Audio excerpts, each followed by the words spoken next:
Hello everyone, this is Professor Keen. In our last lecture, we began into Chapter 7 of A Student's Guide to the Grade Physics texts.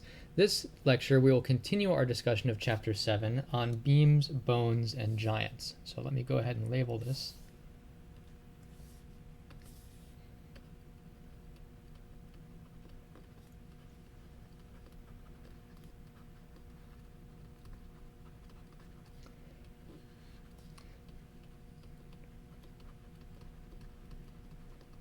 And as usual, this is from Galileo's Dialogues concerning two new sciences. And in case you've gotten a little bit lost here, the two new sciences are the strength of materials and projectile motion. And right now he is talking about the strength of materials, specifically how objects are able to or unable to support their own weight as they are scaled up in size.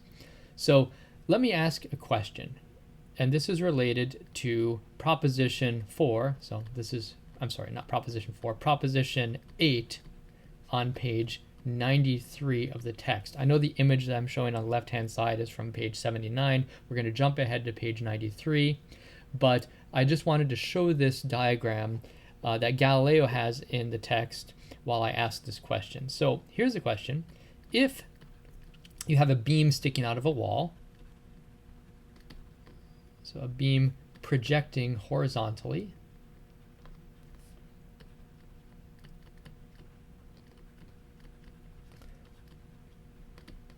as is illustrated in the diagram figure 6.6, and it is just on the verge of breaking under its own weight.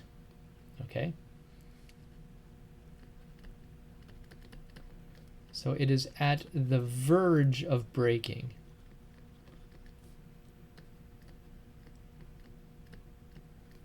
Under its own weight. Okay, you might remember we talked about Proposition 7 in our last lecture, where we talked about how as you increase the scale of an object, the breaking moment increases more rapidly than the supporting moment, and hence at some size it will break under its own weight. So suppose this beam right here, it's projecting horizontally, it's just on the verge of breaking under its own weight. So if we were to increase the length and the width both by a factor of 10% or 5% or 1% or even 0.1%, it would collapse under its own weight.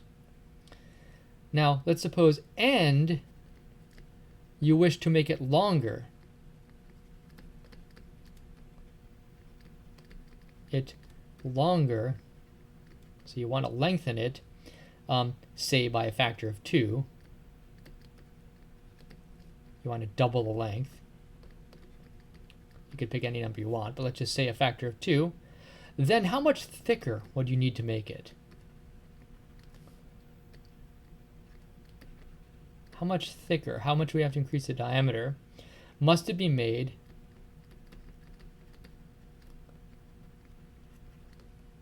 so that it's able to still support its own weight?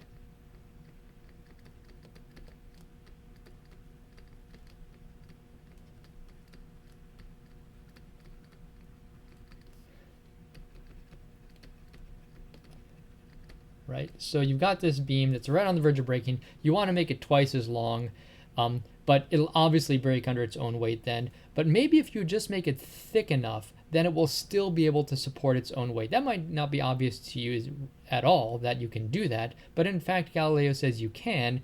But we're going to find that if you double the length, it's not going to be good enough just to double the width. Okay, you're going to have to change the aspect ratio. That is the ratio of length to width. So what is the answer to this question? Let me see. I think, why don't we do this by way of an example? So let's work through, instead of just providing the answer straight away, let's work through an example of a limestone pillar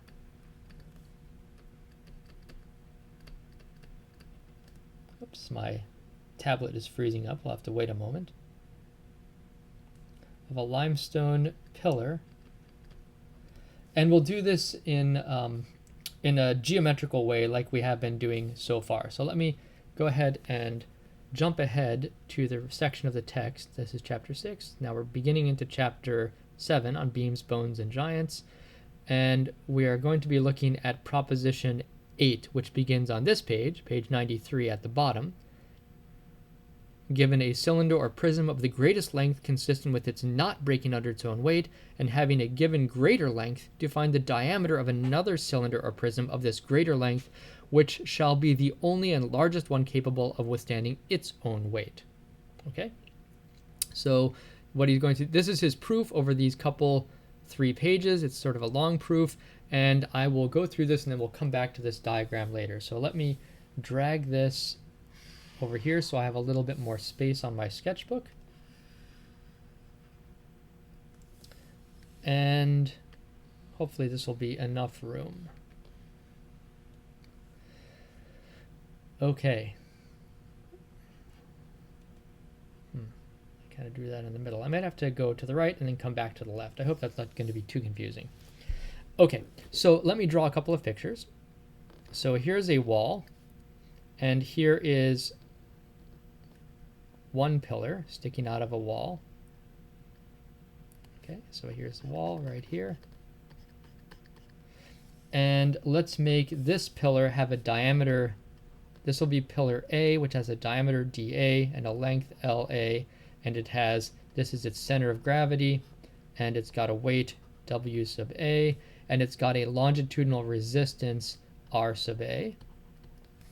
Okay, and then we've got another limestone pillar sticking out of a wall, and we will call this one pillar B. So this has a diameter D sub B, it's got a length L sub B, it's got a weight W sub B, and it's got a longitudinal resistance R sub B. Okay, and this one, they are both on the verge of breaking. Okay, breaking. So what do we mean when we say that these are on the verge of breaking? Okay, so if this one's on the verge of breaking, we're saying that the same material, they're both limestone.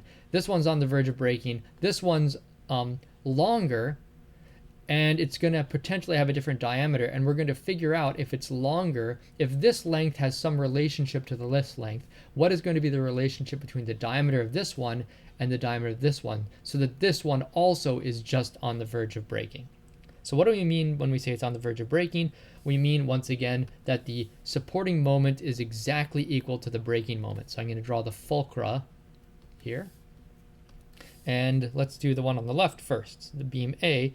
Well, the supporting moment has to be exactly equal to the breaking moment. And likewise over here, for this one, the supporting moment has to be just equal to the breaking moment, right?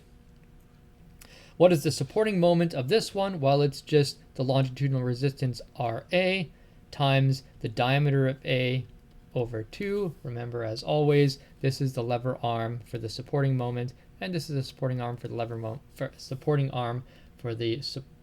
lever arm for the supporting moment of beam B. Okay. And what about the breaking moment over here? Well, that's just the weight of beam A times the lever arm, the distance that is from the fulcrum. So that is LA over 2. And let's do that for this beam over here. Let me go ahead and draw a line, a dashed line vertically here. So it cleans up my formulas a little bit. Okay, so this one, the supporting moment is RB times the diameter of B over 2. And this one has weight B times the length of B over 2, right? So this is the condition that this one's on the verge of breaking and the condition that this one's on the verge of breaking. Now what we want to do, our goal, is to find the ratio of the diameter of B to the diameter of A. That is, how much thicker does this have to be than this when the length is made longer than this length? Okay, so let's go ahead and find dB over dA. Well, we have an expression for dB right here. We can just rearrange this formula and solve for dB and put it in the numerator. So let's cancel out these 2's. dB is going to be equal to the weight of B times the length of B and divided by the longitudinal resistance of B, right?